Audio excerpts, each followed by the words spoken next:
Good. Yep. Good evening, everyone, and welcome to our regular meeting of council. It is Thursday, October 2nd, 2025, 7 p.m. And I will call this meeting to order. Remind members of disclosure of pecuniary interest and the general nature thereof. See none. I don't believe there are any items not listed on the agenda for this evening, which brings us down to section 4, announcements from council members. Does anyone have any announcements? Councillor Chilcott. Yeah, I just want to remind everyone that on Saturday, the Edison, Vienna and Area Museum will be hosting a session on Lyme disease in the afternoon. I believe it's from 2 to 4. Please plan to attend. It should be very informative. So. Thank you. Any other announcements from members? Chief Bernick.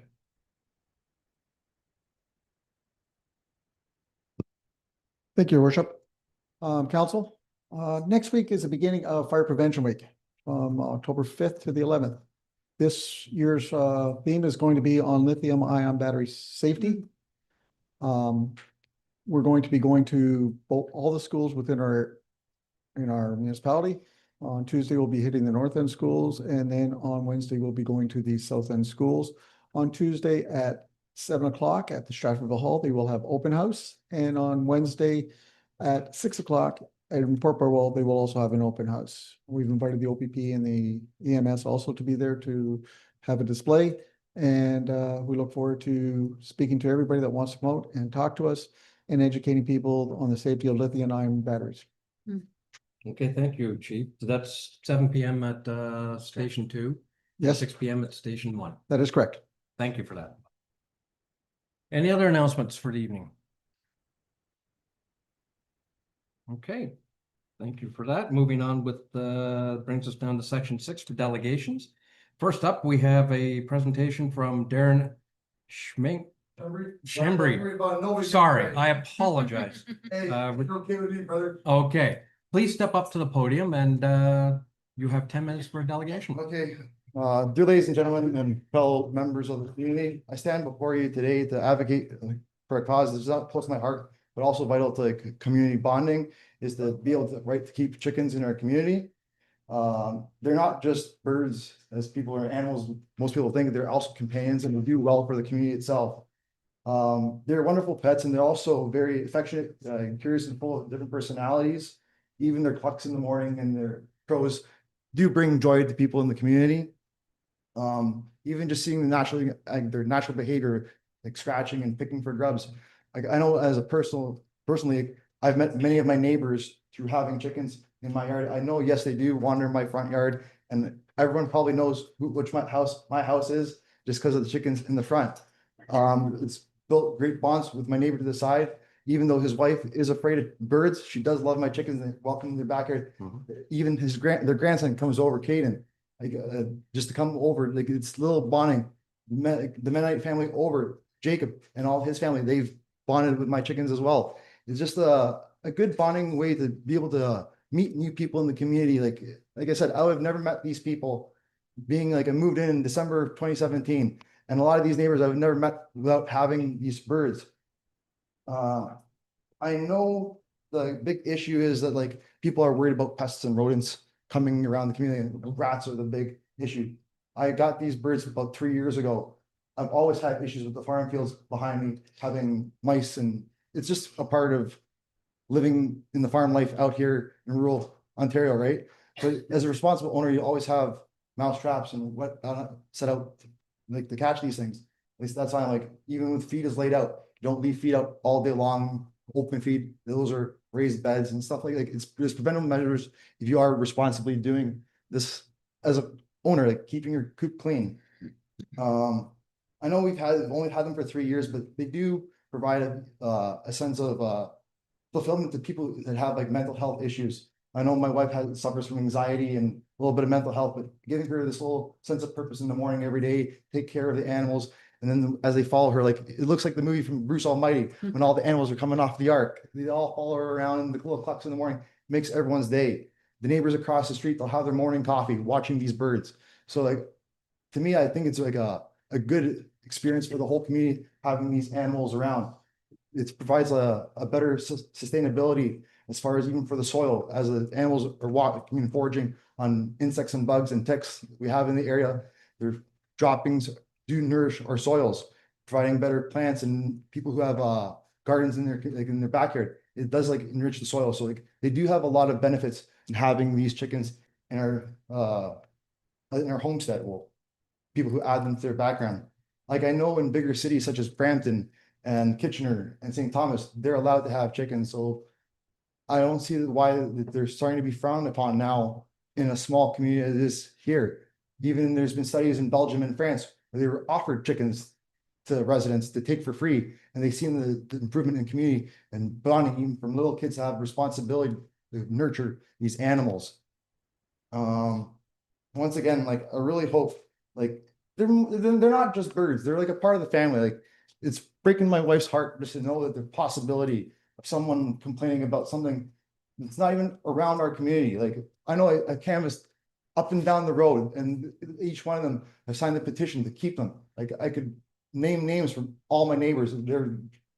They believe that we should have these birds. Like they're not a nuisance to anyone. Like, yeah, some people might say the crowing of a rooster might be offensive, but like that's not, we came to this community to have this lifestyle. If people want to have a city lifestyle, stay in the city. We're out in the country, enjoy sunrise. Like, come on, guys. Like this is what we're coming to live out here. Get a little peace, enjoy wildlife. I see deer and turkey walking around all day long. Like go up and down the road. Like, what's a little bird harming? Like, I just don't get it. Like, makes no sense why they're trying to take birds away. It's like, and they're not, like I said, they're not just birds. Like, and like, what are you gonna do? So you want us to slaughter our family? Like, remember, like they're our pets. Like, I have no other way to put it. Like, it's a shame that like these little minor rights are being taken away. Like, trying to have a sustainable lifestyle. Like, I know it's only an egg, but like, it's a much more nutritious egg you're getting from the store, right? Like, I don't know, people like, it is what it is. Like, why are we getting, what's the war on chickens? Like, are they that bad? Like, who's it defending? If like, I get like, if it's upsetting your neighbor directly, like, but if this person's nowhere even near you, complaining, like, I get it was a blitz. I know other people that have chickens that they weren't served a notice to destroy their birds and like, so like, why is it like certain people getting under the gun and they have to like, essentially you're begging me to kill my roosters because I guess like, yes, people will take hens. Everyone wants the free eggs, but like you're asking to kill innocent animals. They're part of our families. So That's it? yeah, I know I went on a little rant. No, that's I'm very passionate about them, man. Like they're a part of our identity now. Like everyone knows, like me and Brooke, like they come to our like.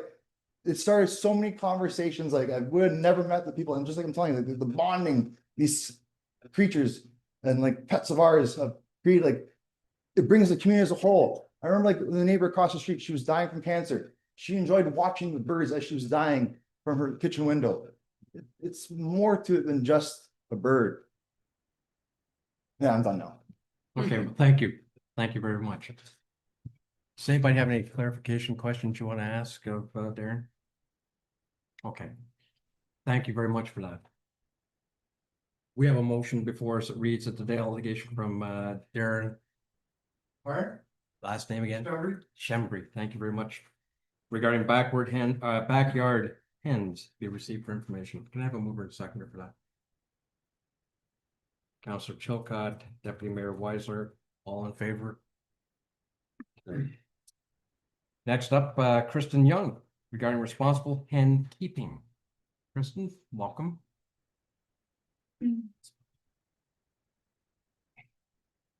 Good evening, Mayor, Deputy Mayor, and members of council. Thank you for the opportunity to speak tonight. My name is Kristen Young, and I'm a new resident of Bayham County. I'm here to respectfully urge council to consider amending the current bylaw to allow residents of Bayham County to keep a limited number of backyard hens for personal use. Backyard chickens are more than just a growing trend. They're a meaningful step towards sustainable living, local food security, and community resilience. Next slide. In recent years, we've all felt the impact of rising grocery prices and supply chain disruptions. A carton of eggs is no longer the inexpensive staple that it once was. One hen can lay between 200 to 300 eggs per year. A small flock of 4 hens can provide a family with roughly 1,000 eggs annually, a significant contribution to household food security. This reduces reliance on grocery stores and reconnects families with where their food comes from. Backyard eggs are also more nutritious than store-bought. Hens raised in small flocks often need a more varied diet of greens, insects, and kitchen scraps, which results in eggs that are higher in omega-3 fatty acids, vitamins A and E, and richer carotenoids. These nutrients not only contribute to vibrant yolk color, but also support eye and immune health.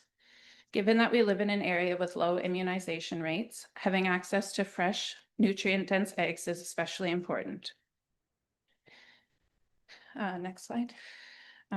Backyard hens help reduce food waste by consuming household scraps that would otherwise go to landfill. This not only cuts down methane emissions, but also supports a healthier ozone layer. But the benefits don't stop there. Chickens are also excellent natural pest controllers. They eat insects, grubs, slugs, and even ticks, which reduces the need for chemical pesticides in our garden and yard and prevents the spread of Lyme disease among other domestic animals. In essence, a few backyard hens create a sustainable cycle. They turn food waste into eggs, control pests naturally, and provide fertilizer for healthy gardens. Next slide. Beyond the environmental factors, backyard hens also foster community engagement and connection.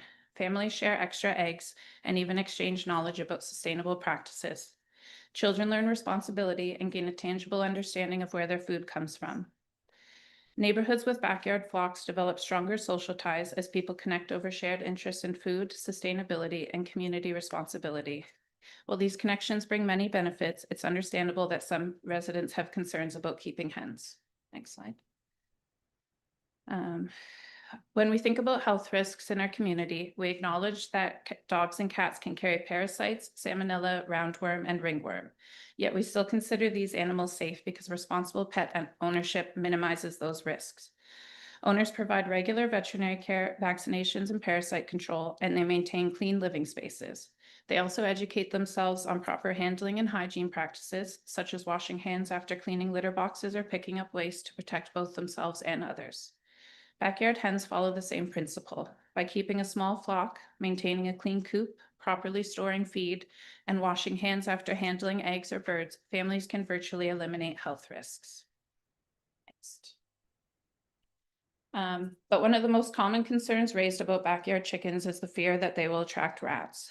The primary driver of rat displacement is building development and construction, not small-scale regulated urban agriculture. Construction disrupts rats' natural habitats, displaces established colonies, and forces them into surrounding residential areas in search of new food sources and shelter. The fact is, hundreds of Canadian municipalities, including Toronto, Hamilton, and Norfolk County, already allow backyard hens. These cities have successfully managed rat concerns with licensing, coop regulations, and education. Next slide. In reviewing neighboring municipalities, successful backyard hen bylaws typically include a cap of 4 to 6 hens per residential property with roosters prohibited. They pair that with lot size minimums, rules about containment, requirements for proper housing and enclosures, and in many cases, licensing or registration. If Bayham County structures their bylaws similar to those in Norfolk and Toronto, there's a strong precedent that this model could work to balance allowing backyard hens while protecting neighbors, animal welfare, and public health. Last slide. So in conclusion, in Bayham, we pride ourselves on being a forward-thinking, community-oriented municipality. By allowing backyard hens, we show that we support our residents' rights to live more sustainably and to strengthen their connection with their food and neighbors.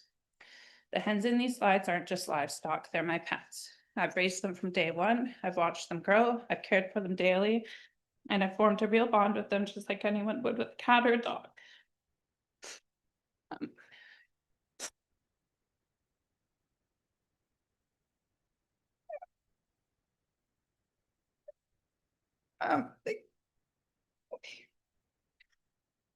They come when I call them, they know my voice, and they're part of my everyday life.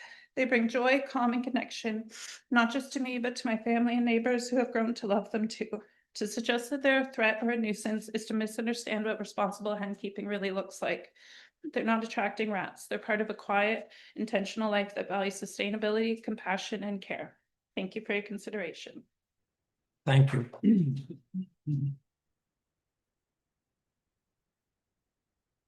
She's gone, so we won't ask her any questions. That's fine.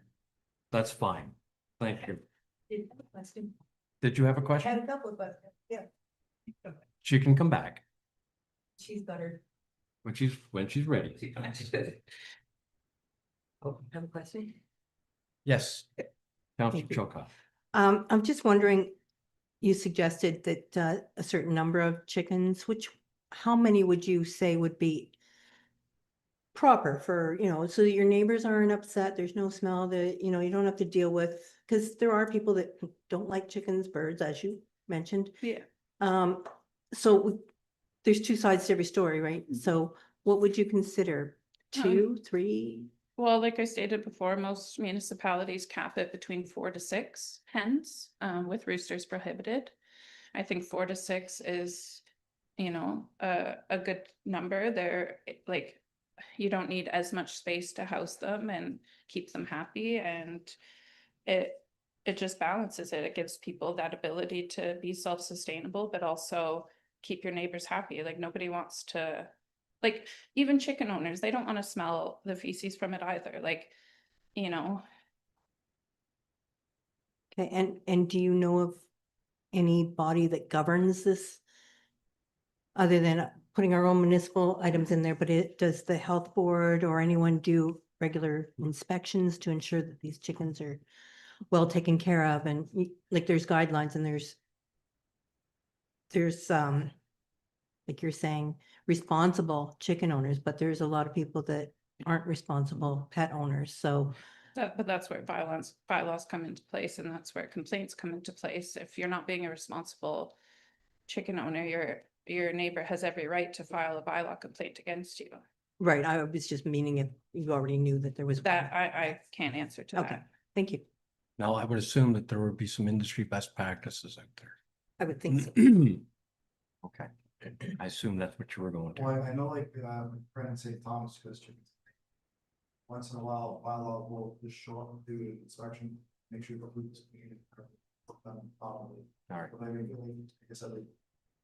The people around here, we're not just getting chickens, it's just to have an animal running around. Your yard, so, because we love them. But unless you really have experience with chickens, most people won't understand, like, right, like my cars, the diesel, like. They might be in the back, along trees, or when you hear my car coming in the driveway, coming running. Like it's. They have names, they have personalities. Like, you can hear them, each one has individual voices. You hear each one's talking, you know which bird it is, like. I never thought I was gonna be a chicken person in my life. I grew up in Mississauga. Yes, I've always enjoyed the country. I went through school for fish and wildlife management. I know all the sustainability, and these animals are something that changed my life. I was always a dog guy. I really like cats, but even like these chickens, like when I have a hurt bird, they come. I don't leave them outside of the garage. Like they come in my house. Like that's the bond I have with these birds. Like I know no one wants the rooster, but like I have 2 roosters. Okay, like I'm gonna help myself out big time. But my neighbors don't mind it. They actually enjoy to hear that crow in the morning. Like, I have no problem telling anyone where I live. Like it's just they are good for our community. At least I'm a firm believer. Okay, Thank you. thank you for that. Okay, going on with process. Unless there are any questions, because I'm going to suggest something. I can get this done. All right, we have a motion then to receive the delegation from Kristen Young regarding responsible hen keeping be received for information. I need a mover and seconder. Interested, Councillor Cruz? No, Like a staff report. I was going there. I haven't got Okay. there yet. Oh, sorry. You want, well, I was just going to close it off and then go on, but there's Okay. another recommendation. Okay, Uh, wanna receive first, we can receive. But that's what I'm saying. We'll receive first. Counselor, Deputy Mayor, you'll move that. Counselor Chilcott, you'll second. All in favor of that? Carried. Now, let's get into that discussion, and I like where you're going. It's been several years since we've had a discussion on this. I recall from the bylaw, it was 2017. last time council had addressed? 17 or 18. Through your worship, so the original bylaws 2015 of the regulation of animals, and then there's an amendment from 2021 that speaks to livestock, and then it's just kind of cleaning up to combine where the zoning bylaw speaks to which properties can have the livestock or not. Okay, so it's been a little bit of time. So I'm wondering, and there has been some changes within the neighborhood around us, and I'm talking municipal jurisdictions. Maybe it's time to have another investigation, see what's going on in the neighborhood. Bring a report back to council, we can have a more fulsome discussion, is that? Okay. Megan, can you craft something up quickly to capture that? That staff be directed to report back with information and the associated changes to allow backyard hens in residential areas. We'll move that, Councilor Froese. All right. Anyone willing to second that? Councilor Chilcott. All in favor? That is carried. Okay. Good. Moving on then with section 7, adoption of the minutes of the previous meetings. We have, and of course, I should back up for a minute. I would assume that once we go through the investigative process and bring it back to council, we'll do some investigation. Good enough. So again, moving on with the adoption of the minutes of previous meetings, we have 2 sets of meetings, the regular meeting of council held September the 18th, 2025, and the statutory planning meeting held September the 18th, 2025. Those meeting minutes have been circulated. Hopefully everyone's had opportunity to peruse them. And if there are no errors or omissions, I would entertain a mover and seconder for the following. That the minutes from the regular meeting of council held September the 18th, 2025, and minutes from the statutory planning meeting held September the 18th, 2025, be approved as presented. Need a mover and seconder, Councilor Froese. And Deputy Mayor Weiser will second. All in favor? Carried. I don't believe there are any motions or notices of motion tonight. Brings us to the open forum. It's not listed, but I believe it's James Hicks. You have 2 minutes to speak to item 1311H, which is on the agenda. Good evening. I'm James Hicks. I requested a call to action under section 13.1.2 of the agenda for this evening, and I wanted to clarify some points during this open session. I am a concerned Bayham taxpayer that believes that our tax dollars are not being directed to prioritized projects in this municipality. Port Burwell is the tourist destination of this municipality, and its heritage wooden lighthouse is its beacon. Every time I see the lighthouse in its present condition, I get frustrated and question why this is not a top priority. I decided to ask other residents if they felt the same as I do. I received hundreds of comments and likes, and as of known, my concerns were published in the Aylmer Express. This municipality's mayor was quoted saying that the restoration of our lighthouse would be a staggering amount. Bayham residents feel that a staggering amount for a kitchen is $4 million. The residents of Bayham have spoken, residents of Bayham have spoken loudly against this kitchen plan and want the lighthouse restored in accordance to its heritage designation. We all want this council to do what the taxpayers ask, to fix the lighthouse and shelve the SCC addition.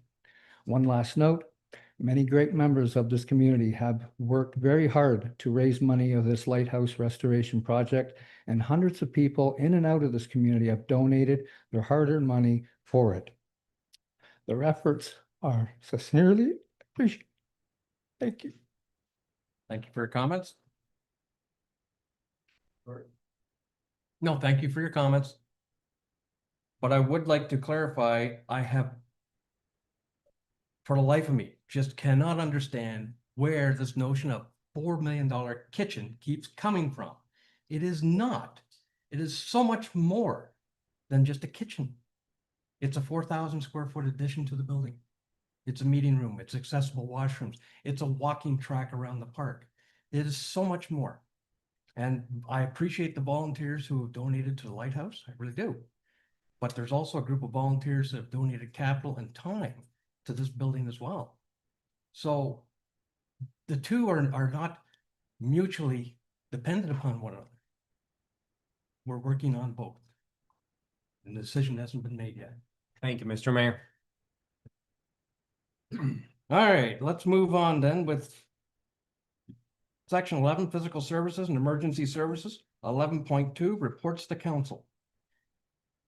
Report PS 0925 by Steve Adams, Manager of Public Works, Drainage Superintendent, regarding the quotation award RFQ 2502, the 2025 to 2030 supply and stacking of winter sand. Steve. Thank you, Your Worship. Good evening, your members of council. Yes, we're changing it a bit and talking about a little bit of winter. Nobody wants to jump into that with this weather outside right now, however. So yes, the report before you is the quotation award for the supply and stacking of winter sand for 2025 to 2030. The municipality maintains the local roads and the county roads under the road maintenance agreement with Elgin County. We follow the Ontario minimum maintenance standards in regards to sand salt application. On average, we apply about 1,200 tons of sand mixture each year, which is also documented within the salt management report within Elgin County. On September 5th, I sent out to 4 contractors within the area, Southern Ontario, that generally are contractors for sand salt supply or have been in the past. However, we only received one quotation back out of these 4 that were sent to. The scope of this RFP was for the supply to the shop, to our Jackson Line shop, the mixing, and the stacking of the sand. So out of the 4 bids received, Johnson Brothers Limited came in at $17.98 per ton of for the 2025 to 2030 season. So that's the same price for the next 5 years. This is locked in. This year alone, our dome is empty. We were expected to put around 2,000 to 2,200 tons in the dome.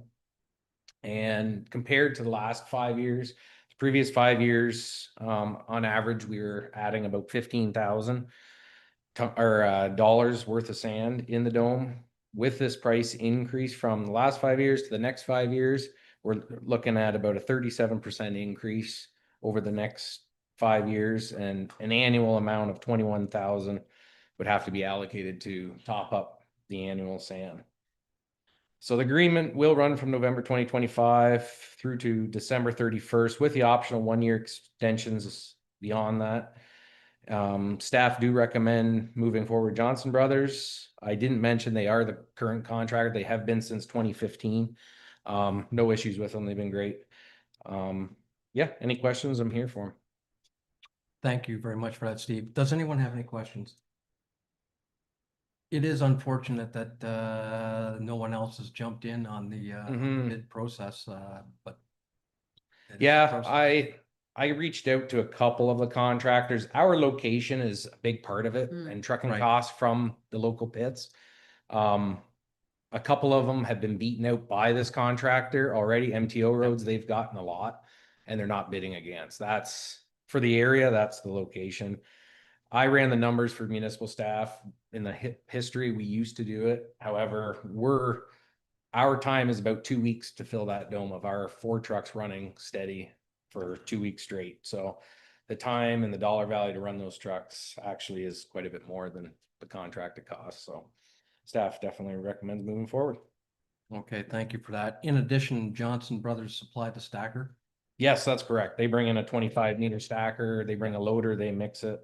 We don't touch it. It's ready to go when they're done. All right.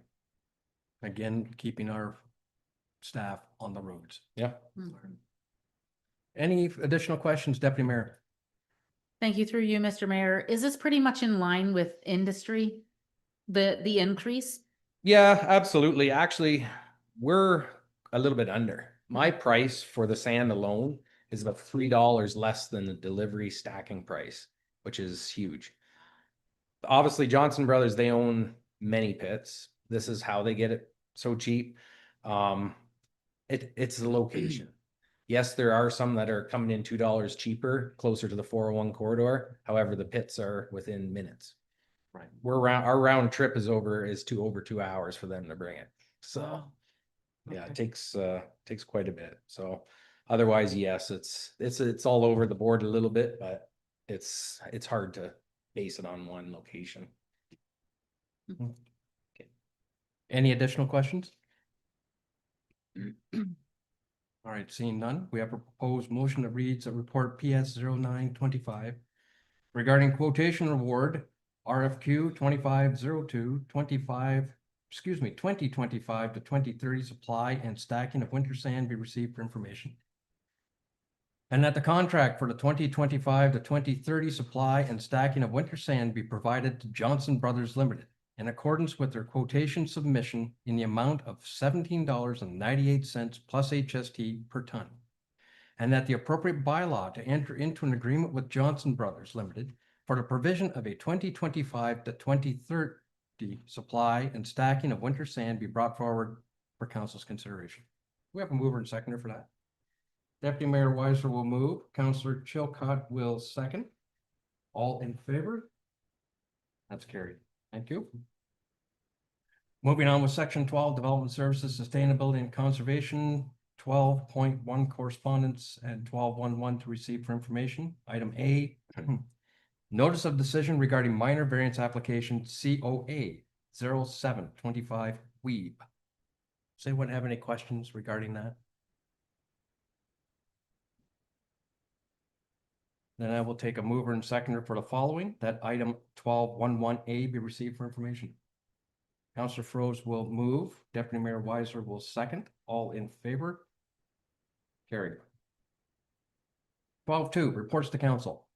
Report DS 3925 by Margaret Underhill, Planning Coordinator, Deputy Clerk, regarding the rezoning application ZBA 1225 Koblenz and Stoll at 53609 Eden Line.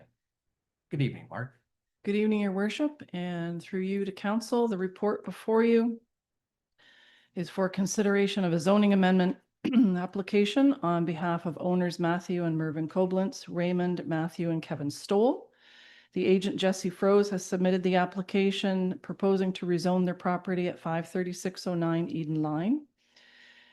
The purpose of the bylaw amendment is to rezone the subject property from A1 to a site-specific agricultural A1-54 zone to permit the construction of a detached accessory building for an additional residential unit, or an ARU, with an attached garage on the property, and it requires the following provisions to be considered. So an amendment to section 4.59E to permit the ARU with a maximum gross floor area that is 50% of the primary dwelling, whereas section 4.59E states the maximum gross floor area is limited to 40%. Also, section 4.59F to permit an ARU located 140 meters from the primary dwelling, whereas section 4.59F currently requires an ARU to be located within 40 meters of the primary dwelling. So the effect of the bylaws permit the ARU with an attached garage. It will exceed the maximum gross floor area and the maximum distance from the primary dwelling. Our public meeting was held on September the 18th with only the appointed agent in attendance. There have been no public written comments received. Agency comments were received from Southwestern Public Health notifying they have no objection. Long Point Region Conservation Authority also submitted comments advising that the proposed ARU is not within their regulated area, so the development would not require a permit from their office. However, they do continue to regulate the area around the Little Jerry Creek and its tributary watercourses on the property, which are well south of where this is proposed. And they do recommend that they be contacted if there's any future development on the lands. Planner's memorandum that's included with the report dated September 24th reviews the application, provides it conforms to the Bayham OP and our zoning bylaw. Staff and planner concur the rezoning application meets the policies. We recommend approval to change the zoning from agricultural A1 to the site-specific agricultural A1-54 zone. And that way it will permit the construction of a detached accessory building for an ARU. And the draft zoning bylaws before you for consideration, your worship. Thank you for that report, Mark. Does anyone have any questions?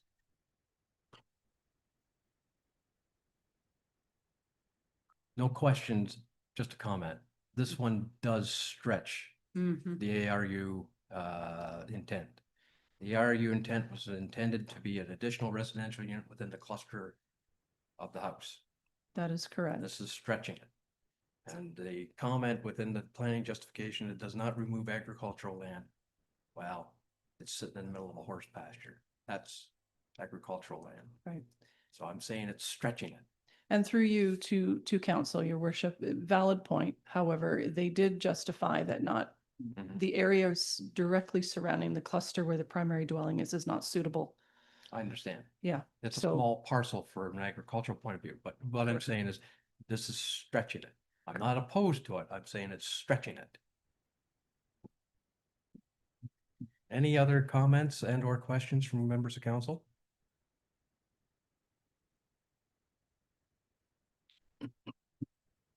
Okay. We have a proposed motion before us that reads, Report DS 3925 regarding the Koblenz rezoning application ZBA 1225 be received for information.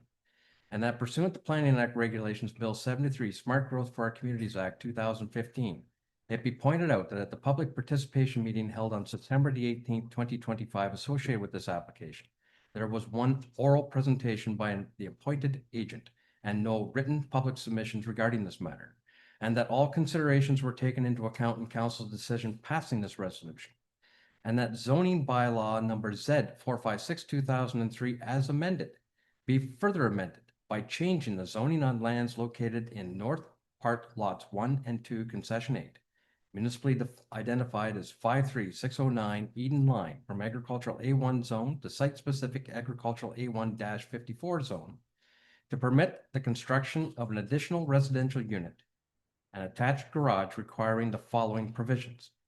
Section 4.59E to permit an ARU with a maximum gross floor area that is 50%, 88.4 square meters or 951.5 square feet in size, excluding the garage of the primary dwelling unit, 176.5 square meters or 1,900 square feet in size.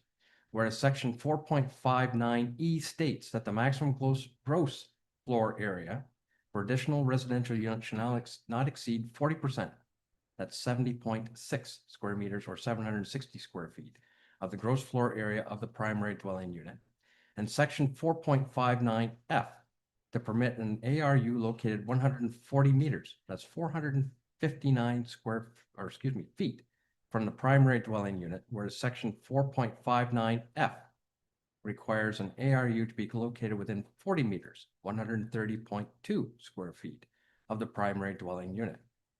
And that zoning bylaw number Z 815-2025 be presented to council for enactment. Do we have a mover and seconder for that?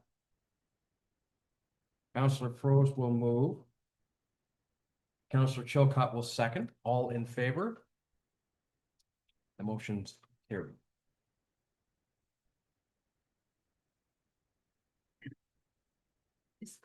One of these rain days, I'm gonna drop in and visit you and we'll discuss, secondary versus an ARU in this case.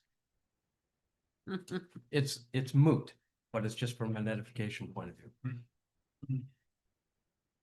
Item B, report DS 4025 by Margaret Underhill, Planning Coordinator, Deputy Clerk, regarding zoning amendment ZBA 2125, Municipality of Bayham Residential Maximum Building Height Regulation Zone R1 and R2. Mark, please. Thank you, your worship, and through you to council. Since December 2024, council has been provided with 3 staff reports and has heard delegations and been provided with information regarding the topic of residential building height. This report before you carries out council's direction to proceed with an amendment process that was given at the July 17th, 2025 meeting. So the municipality initiated a zoning amendment application, ZBA 2125, to amend sections 10.5 and 11.6 maximum building height. with the notice of public meeting being circulated August 27th and the public meeting held September 18th.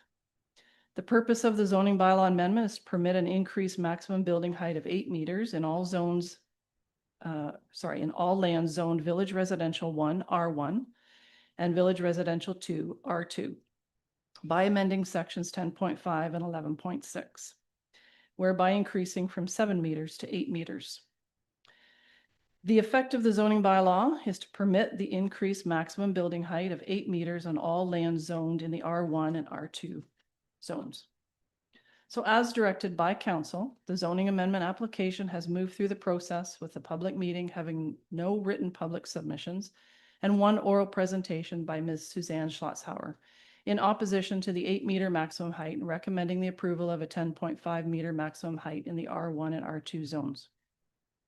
Staff and planner can support council's direction to increase the residential building height in the R1 and R2 zones in accordance with the planner's memorandum dated September 24th, 2025 and attached to the report. The draft zoning bylaw is presented for your consideration, and I leave it with you, Your Worship. Well, thank you very much for that, Marg. Does anyone have any questions?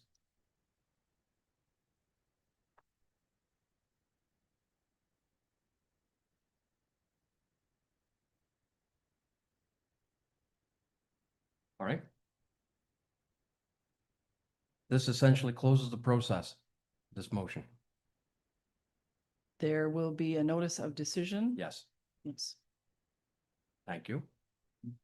All right, seeing no questions from council, then the report, or excuse me, the motion reads that report DS 4025 regarding residential maximum building height regulations be received for information.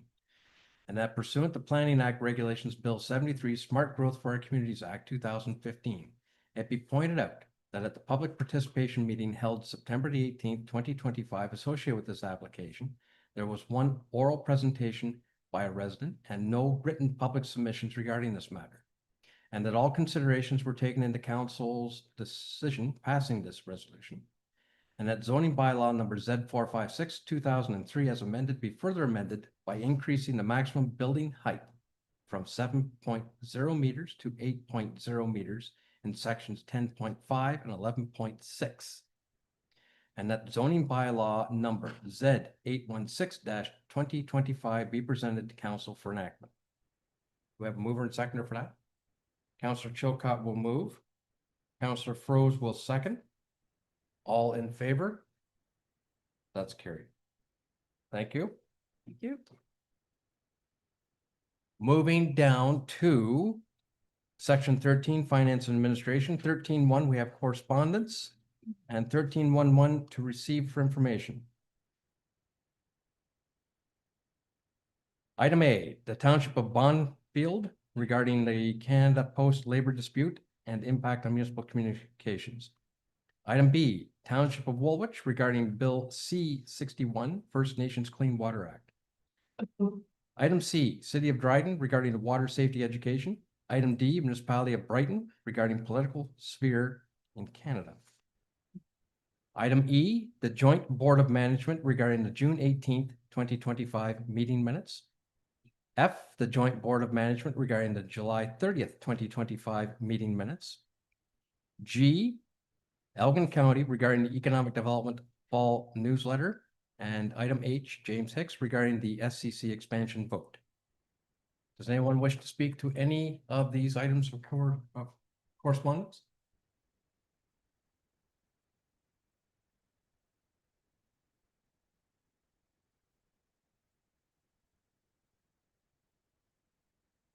Okay, seeing no takers.